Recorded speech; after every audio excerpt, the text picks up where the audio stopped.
السلام علیکم ورحمۃ اللہ وبرکاتہ الحمد للہ رب العالمین والصلاة والسلام علی اشرف الانبیاء والمرسلین نبینا محمد وعلی آلہ وصحبہ اجمعین وبعد۔ عزیز طلبہ، سنت کے لہراتے پرچم، جس کو عربی میں اعلام السنت المنشورہ کے نام سے ہم جانتے ہیں،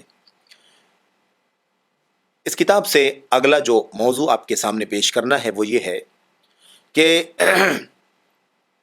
ایمان کو اگر مطلق طور پر استعمال کیا جائے تو وہ پورے دین کو شامل ہوتا ہے۔ ایمان کو اگر مطلق طور پر استعمال کیا جائے تو پورے دین کو شامل ہے۔ اس کی دلیل کیا ہے؟ اس کی دلیل کیا ہے کہ ایمان کو جب مطلق طور پر استعمال کیا جائے گا تو پورے دین کو شامل ہوگا۔ اللہ کے نبی علیہ الصلوۃ والسلام نے وفد عبد القیس کی حدیث کے اندر، وفد عبد القیس، ایک وفد آیا تھا نبی کریم صلی اللہ علیہ وسلم کے پاس، اور اس وفد کا تذکرہ حدیث کے اندر موجود ہے، اسے وفد عبد القیس کے نام سے جانا جاتا ہے۔ تو یہ جو وفد تھا، اس وفد سے نبی کریم صلی اللہ علیہ وسلم نے بہت ساری باتیں کہی تھیں، سمجھائی تھیں، اور اس ضمن میں ایک بات یہ تھی، اللہ کے نبی نے فرمایا تھا آمرکم بالایمان باللہ وحدہ، میں تمہیں صرف ایک اللہ واحد پر ایمان لانے کا حکم دیتا ہوں، میں تمہیں حکم دیتا ہوں کہ تم صرف اللہ، تنہا اللہ پر ایمان لاؤ۔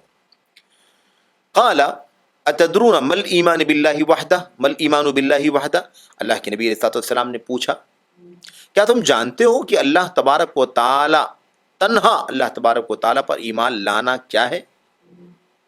تنہا اللہ تبارک و تعالی پر ایمان لانا کیا ہے تم جانتے ہو؟ ان لوگوں نے کہا، وفد عبد القیس کے لوگوں نے کیا کہا؟ اللہ ورسولہ اعلم، اللہ اور اس کے رسول صلی اللہ علیہ وسلم زیادہ جانتے ہیں کہ اللہ واحد پر ایمان لانا کیا ہے۔ قال، اللہ کے نبی علیہ الصلوۃ والسلام نے اس وقت کیا جواب دیا تھا؟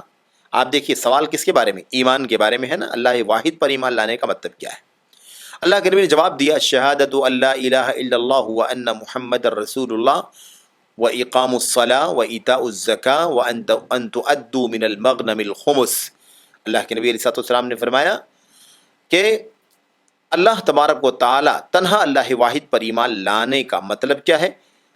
شہادت اللہ الہ الا اللہ، اس بات کی گواہی دینا کہ اللہ کے سوا کوئی سچا معبود نہیں ہے، اور محمد صلی اللہ علیہ وسلم اللہ کے رسول ہیں، اور نماز قائم کرنا، اور زکوٰۃ دینا، اور یہ کہ تم مال غنیمت میں سے خمس ادا کرو، مال غنیمت میں سے خمس ادا کرو۔ خیر، مال غنیمت کے احکام ہیں خمس، اللہ تبارک و تعالیٰ نے قرآن کریم سورہ انفال میں بھی اس کے احکام سارے بیان پر میں تفصیل سے، اور اللہ کے نبی علیہ الصلوۃ والسلام کی حدیثوں کے اندر بھی صحیح بخاری وغیرہ میں باب و فرض الخمس وغیرہ کے نام سے بہرحال مباحث موجود ہیں، اور اس میں اللہ کے نبی علیہ الصلوۃ والسلام کی حدیثیں آئی ہوئی ہیں۔ خیر، اس کا الگ موقع ہے۔ خلاصہ یہاں یہ ہے کہ آپ دیکھیے، یہاں پر اقام الصلاح، نماز قائم کرنا، ایتاء الزکوٰۃ، زکوٰۃ دینا، اور الادا من المغنم الخمس، اور مال غنیمت میں سے خمس یعنی پانچواں حصہ ادا کرنا، یہ سب اعمال ہیں، یہ سب کیا ہے؟ اعمال ہیں۔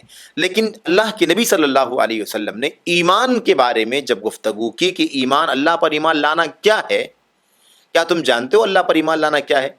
صاحب، ان لوگوں نے کہا، وفد عبد القیس کے لوگوں نے کہا، اللہ اور اس کے رسول بہتر جانتے ہیں، زیادہ جانتے ہیں۔ تو اللہ کے نبی علیہ الصلوۃ والسلام اس کا جواب کیا دیا؟ آپ نے فرمایا اللہ واحد پر ایمان لانا کیا ہے؟ اللہ کے سوا کوئی سچا معبود نہیں، اور محمد اللہ کے رسول، اس کی گواہی دینا، نماز قائم کرنا، زکوٰۃ دینا، مال غنیمت میں سے پانچواں حصہ ادا کرنا۔ آپ دیکھ رہے ہیں ان تمام چیزوں کو اللہ کے نبی علیہ الصلوۃ والسلام نے ایمان میں شامل کر دیا ہے۔ تو اس حدیث سے صاف صاف معلوم پڑتا ہے کہ جب ہم ایمان کا تنہا مطلق استعمال کریں گے، علی الاطلاق، یعنی کیا مطلب؟ اس کا مطلب یہ ہوتا ہے کہ صرف اسلام کہیں گے تب بھی اسلام کے ارکان اور ایمان کے ارکان مراد ہوں گے، اور جب صرف ایمان کا استعمال کریں گے تب بھی اس کے اندر سارا دین شامل ہوگا۔ ہم یہ نہیں کہہ سکتے ایمان کا تعلق ایمان سے ہے، عقیدے سے ہے، جس کا تعلق دل سے ہے، اور عمل جو ہے اس کا تعلق اسلام سے ہے، یہ الگ الگ بات چل رہی ہے۔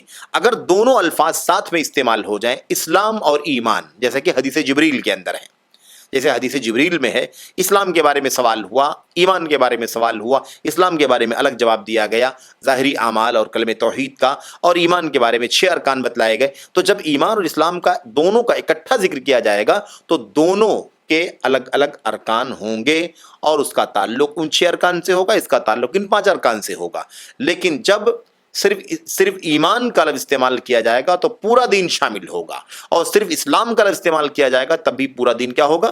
شامل ہوگا۔ یہی بتانا مقصد اس حدیث سے کہ حدیث جبریل کے اندر تو دونوں کو الگ الگ بتلایا گیا ہے، لیکن جب ایمان کا الگ استعمال کیا جائے، اسلام کا الگ الگ تنہا استعمال کیا جائے، تو ایسی صورت میں دین اسلام پورا شامل اور داخل ہوگا۔ تو بہرحال یہ ہے یہ مسئلہ جس کو آپ کے سامنے پیش کیا گیا۔ اللہ سے دعا کرتے ہیں کہ اللہ تبارک و تعالی ہمیں اور آپ کو ایمان کی باتیں سمجھنے کی توفیق عطا فرمائے، آمین یا رب العالمین۔ والسلام علیکم ورحمۃ اللہ وبرکاتہ۔